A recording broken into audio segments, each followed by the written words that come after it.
GT and I both went to our local elementary school around here, Elliott Elementary. We met in kindergarten 35 years ago. We go back all the way to the beginning of both of us talking about the day when we may be running for office. Let's see, I was on the council about 4 years before GT got on the council. I thought, here come another person I'm gonna have to try to train.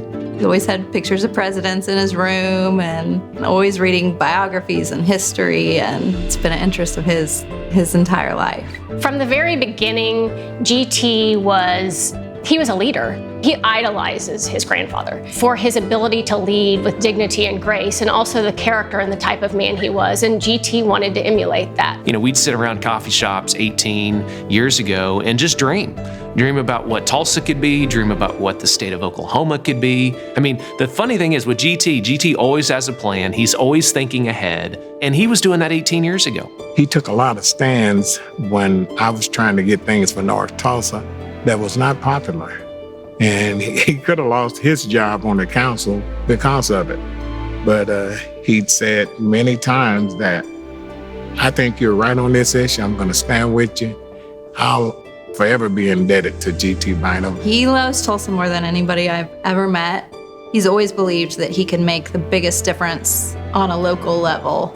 It was a big deal when he first ran, was making Tulsa a place you want to raise your kids, making it a place of opportunity for everybody. It was time for him to run for mayor. It was time for him to take that leadership mantle and to lead this city. He had been tested. He was ready to do the job, and he's demonstrated that ever since.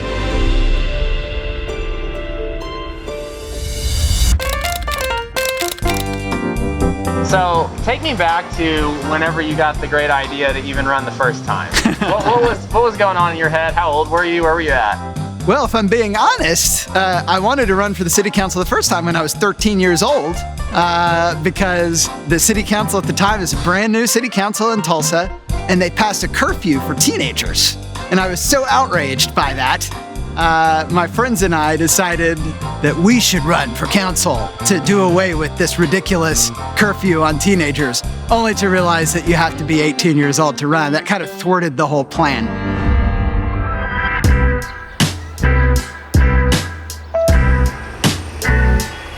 Why would you say that he's the man for the job? We have a lot of people running for mayor this next election. I know him because I served for 8 years on him with the council, and we made a lot of decisions.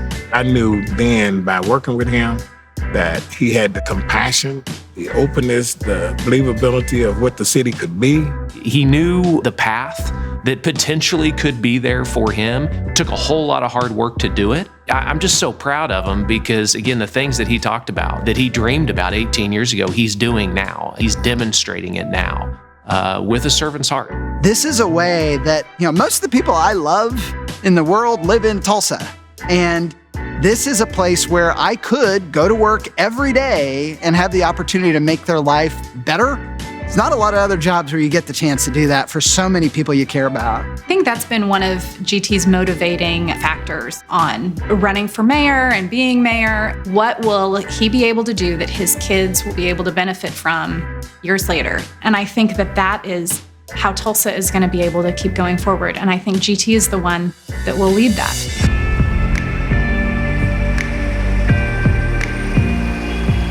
Some people are called to be doctors or nurses or police officers, and I think all of those are public services. And I've always throughout my life just been inspired by people who are selfless, who focus more on others than on themselves, who are more interested in how they can help the people they love and are motivated by that love for others rather than their own advancement or enrichment. He doesn't discriminate. He does it for everybody, not just certain kind of people. And that's what I respect. I believe we all deserve a chance, to improve ourselves. And he is doing just that. He's not afraid to make a decision if that is the right thing for this city, and he believes this will better this community for his children and his grandchildren. This is a great public servant that does not have an ego about this at all. He's building a world-class Tulsa, and that deserves another vote of confidence.